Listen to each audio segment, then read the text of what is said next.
तो क्या हाल है आप सभी की। उम्मीद करते हैं सब अच्छे होंगे, बढ़िया होंगे, अपने अपने घर पे मौज काट रहे होंगे। तो देखिए, ऑपरेशन सिंदूर से हमें पता चल गया था कि हमारे दोस्त कौन है, दुश्मन कौन है। मोदी जी भले से यहाँ पर किसी भी देश में चले जाए, गले लगाएं उनको, हाल चाल पूछें, या फिर किसी के देश में बिरयानी खाने चले जाए, उससे कोई मतलब नहीं। मुसीबत में जब दोस्त होता है तब पता चलता है कि हाँ, कि हमारा दोस्त सच्चा कौन है। और यहाँ पर जब ऑपरेशन सिंदूर किया था और यहाँ पर जब पहलगाम अटैक हुआ था, तो हमें पता चल गया था कि हमारे दोस्त कौन है। कोई भी नहीं आया था भाई हमारी मदद करने। बस इजराइल ने एक बार को जो है ना ये कहा था कि भारत को अपनी डिफेंस का पूरा हक है, राइट टू डिफेंस जो है ना भारत के पास है। लेकिन वो भी यहाँ पर जो है ना पाकिस्तान की दुश्मनी के लिए कहा था। कोई ऐसा वहाँ पर जो है ना कोई मोटो नहीं था कि पहले से स्ट्रेटेजिक पार्टनर है दोनों। तो यहाँ पर जो है ना ऐसा था और पता चल गया था भारत को कि हाँ, यहाँ पर जो है ना कोई भी यहाँ पर जो है ना अपना दोस्त नहीं है। जबकि यहाँ पर पाकिस्तान की मदद कौन कौन कर रहे थे?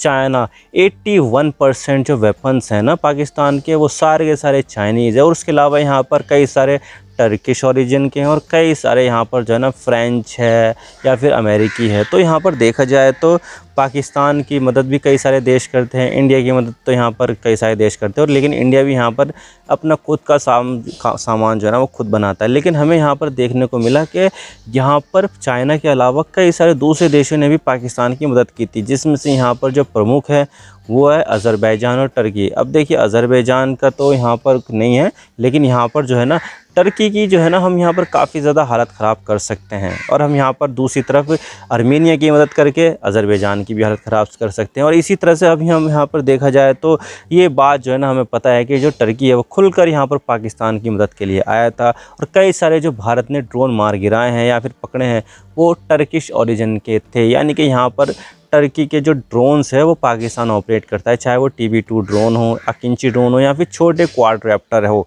तो वो सारे के सारे यहाँ पर टर्किश ओरिजिन के, और उसका इस्तेमाल पाकिस्तान ने किया हमें नुकसान पहुँचाने के लिए। तो अब यहाँ पर भारत की बारी है। अब यहाँ पर पे बैक टाइम है। और अब यहाँ पर जो है ना हम उसके जो आर्च एनिमी है यानी कि ग्रीस, उसकी मदद कर रहे हैं। और वो मदद है long range land attack cruise missile यानी कि LRLACM को सप्लाई करके, जो यहाँ पर बताया जाता है कि इसकी रेंज 1500 किलोमीटर है। और ये S-400 जो एयर डिफेंस सिस्टम है उसको भी इवेट कर सकता है, जो हाई वैल्यू टारगेट है उसको यहाँ पर हिट कर सकता है। तो ऐसा यहाँ पर जो है ना बातें निकल कर आई है अनऑफिशियल चैनल के माध्यम से। तो आज इसके बारे में पूरी डिटेल के साथ बात करते हैं कि यहाँ पर टर्की और ग्रीस का बीच में क्या क्या मामला है, और साथ ही यहाँ पर जो है ना भारत यहाँ पर टर्की को घेरने के लिए कैसे कैसे स्टेप ले रहा है, क्या है ये LRLACM मिसाइल। तो आज इसके बारे में पूरी डिटेल के साथ बात करते हैं। लेकिन उससे पहले आप चैनल पर नए हो ना, सब्सक्राइब जरूर कर देना। आपके एक सब्सक्रिप्शन से हमारे कंटेंट बनाने की मोटिवेशन मिलती है। और आप यहाँ पर क्या सोचते हो, क्या यहाँ पर भारत को और ज़्यादा हथियार जो है वो ग्रीस को देने चाहिए? कमेंट सेक्शन में ज़रूर बता देना। तो चलो शुरू कर दो। तो देखिए, अभी यहाँ पर जो है खबर आई है, खबर यहाँ पर आउटलेट है एक टर्किश का, TR हैबर। तो उन्होंने यहाँ पर ये जो है ना खबर दी है कि यहाँ पर इंडिया अपनी जो मिसाइल है, जो एक क्रूज़ मिसाइल है, वो अनऑफिशियल तरीके से ग्रीस को सप्लाई कर रहा है, जिससे यहाँ पर टर्की को नुकसान पहुंचाया जा सके। और टर्की के जो इंफ्रास्ट्रक्चर है उसको यहाँ पर नुकसान पहुंचाए, चाहे वो मिलिट्री के हो या सिविलियन यूज़ के हो। तो उन्होंने यहाँ पर जो है ना ये बात जो है ना बोली है कि ऐसे ऐसे यहाँ पर है। और यहाँ पर एक एथेंस जो ग्रीस की जो राजधानी है, वहाँ पर एक डिफेंस एक्सपो हुआ था, इसी साल हुआ था। तो उसमें यहाँ पर इंडिया के कुछ ऑफिशियल्स ने शिरकत की थी। तब यहाँ पर जो है ना अनऑफिशियल तरीके से भारत ने अपनी मिसाइल जो है वो ग्रीस को ऑफ़र की है। जो मिसाइल है वो LRLACM मिसाइल है, जिसकी रेंज बताया जाता है 1500 किलोमीटर की है। और यहाँ पर ये जो मिसाइल है वो एक क्रूज़ मिसाइल है और एक लो फ्लाइंग मिसाइल है, यानी कि यहाँ पर वो लो फ्लाइंग करती है, जिससे किसी भी तरह कोई भी रडार उसको पकड़ नहीं पाएगा।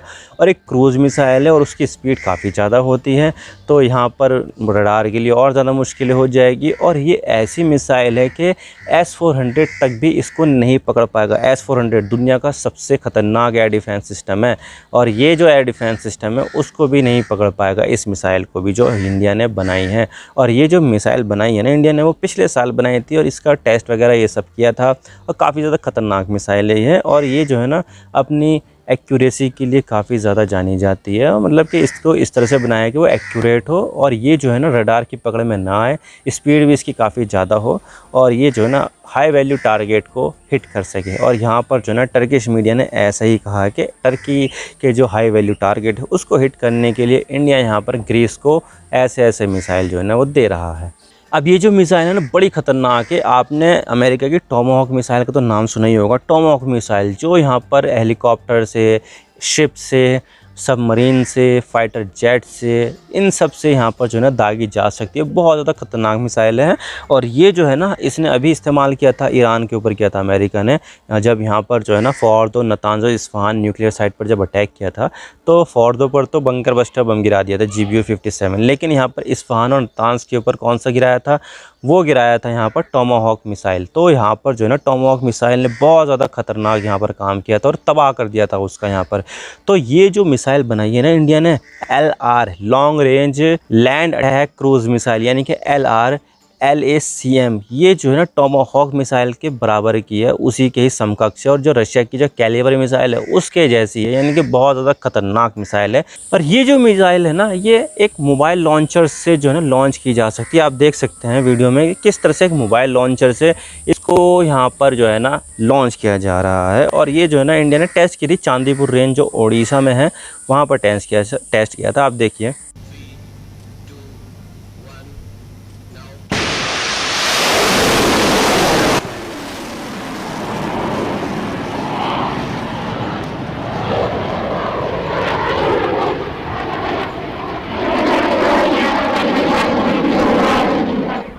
तो आपने देखा किस तरह से यहाँ पर जो है ना ख़तरनाक मिसाइल है। और मोबाइल लॉन्चर का सबसे बड़ा फ़ायदा ये है कि इसको कहीं पर भी ले जाया जा सकता है और कहीं से भी इसको जो है ना छोड़ा जा सकता है, लॉन्च किया जा सकता है। और इससे यहाँ पर जो है ना मतलब एक जो है ना डिप्लॉयमेंट जो है ना उसका काफ़ी ज़्यादा आसान हो जाता है। तो ये जो है ना मिसाइल काफ़ी ज़्यादा ख़तरनाक मानी जा रही है और इससे यहाँ पर ग्रीस को काफ़ी ज़्यादा जो है ना बेनिफिट मिलने वाला है। अब देखिए यहाँ पर टर्की और ग्रीस के बीच में जो है ना, भले ऐसे देखो दोनों देश यहाँ पर नेटो के पार्ट है और नेटो की सिक्योरिटी अरेंजमेंट में आर्टिकल 5 जो है वो दोनों यहाँ पर प्रोटेक्टेड है, यानी कि यहाँ पर किसी भी नेटो देश के ऊपर अगर अटैक होगा तो सारे के सारे नेटो देश यहाँ पर उस देश के ऊपर अटैक करेंगे जो यहाँ पर नेटो देश के ऊपर हमला किया था। जैसे कि मान लीजिए कि सीरिया ने तुर्की के ऊपर अटैक कर दिया, तो पूरे जो नेटो देश है, अमेरिका, ब्रिटेन या फिर फ्रांस, जर्मनी, सब के सब टर्की की मदद करने के लिए आएंगे और सीरिया को तबाह कर देंगे। और ठीक इस तरह से ही है। लेकिन यहाँ पर मसला ये है कि दो देश यहाँ पर, ये जो टर्की और ग्रीस है, वो यहाँ पर नेटो के पार्ट हैं, लेकिन यहाँ पर उनकी आपस में भी काफ़ी ज़्यादा दुश्मनी है और वो जो दुश्मनी है वो एजियन सी को लेकर है।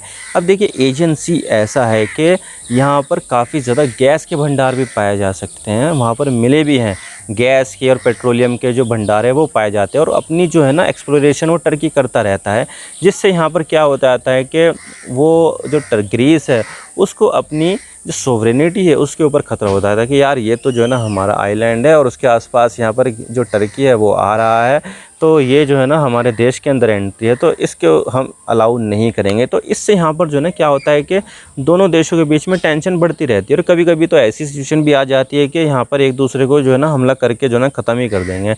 तो ये सब चीज़ें चलती है। अब देखिए यहाँ पर टर्की है, वो यहाँ पर इंडिया का दुश्मन निकल कर आ गया। पहले यहाँ पर ठीक ठाक है, दोस्ती थी यहाँ पर, और यहाँ पर जो टर्की है वो इंडिया के अगेंस्ट कोई स्टेप लेता नहीं था। लेकिन अब जैसे हमने देखा है कि पहलगाम अटैक के बाद हमने यहाँ पर जब ऑपरेशन सिंदूर लॉन्च किया तो उसके लॉन्च में यहाँ पर जो है टर्की खुलेआम पाकिस्तान के समर्थन में आया। इनफैक्ट यहाँ पर पाकिस्तान को कई सारे ड्रोन्स उसने सप्लाई किए और यहाँ पर उनके ऑपरेटिव्स भी थे। हाँ जी, ये भी पता चला है कि टर्की के ऑपरेटिव आए हुए थे और वो खुद यहाँ पर ड्रोन से इंडिया के ऊपर अटैक कर रहे थे। तो ये चीज़ जो है ना इंडिया को अच्छी लगेगी क्या? बिल्कुल भी अच्छी नहीं लगेगी। तो ऐसे में यहाँ पर हम यहाँ पर वो चीज़ करेंगे जो टर्की को अच्छी ना लगे, यानी कि यहाँ पर ग्रीस की मदद करना, और ग्रीस को यहाँ पर जो है ना हथियार सप्लाई करके हम यहाँ पर काफ़ी ज़्यादा मदद कर सकते हैं। तो ये चीज़ भारत अच्छे तरीके से कर रहा है। भारत यहाँ पर ईंट का जवाब पत्थर से देना चाहता है और ये चीज़, इसके पीछे काफ़ी ज़्यादा स्ट्रॉन्ग एविडेंस भी है कि मसलन यहाँ पर जो है ना ग्रीस की राजधानी एथेंस में भी डिफेंस एक्सपो हुआ था। तो इंडिया के जो air chief marshal Amarpreet Singh, उन्होंने यहाँ पर ग्रीस विज़िट किया था। तो तभी यहाँ पर स्पेकुलेशन लगाई जा रही है कि इंडिया की तरफ से यहाँ पर ये जो मिसाइल है LRLACM उसको शायद यहाँ पर हमने ग्रीस को ऑफ़र किया है। तो अभी यहाँ पर दोनों देशों ने कंफर्म तो नहीं किया है, लेकिन हाँ ये चीज़ जो है ना इस विज़िट से यहाँ पर शायद हो सकता है कि अंदर खाने हो गई हो, बैकग्राउंड में हो गई हो। तो ये सब चीज़ें जो है ना वो सामने थोड़ी ना आती है भाई। बैकग्राउंड डील जो होती है वो तो मतलब जब पूरी हो जाए तभी उसके बाद जो है ना पता चलता है कि हाँ इसके पास ये चीज़ें हैं। तो अभी तो यहाँ पर जो है ना ऊपर हवा में बात चल रही है, लेकिन अभी शायद हो सकता है कि ये चीज़ जो है ना कंफर्म होने में थोड़ा टाइम और लग जाए। तो यहाँ पर शायद भारत जो है ना कंफर्म भी कर सकता है, क्योंकि हम किसी से डरेंगे हैं क्या।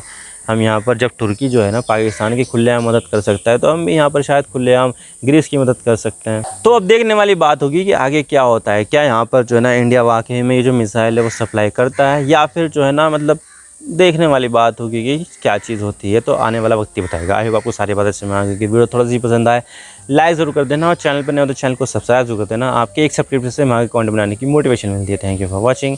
I really appreciate your time. God bless you all. Now signing off.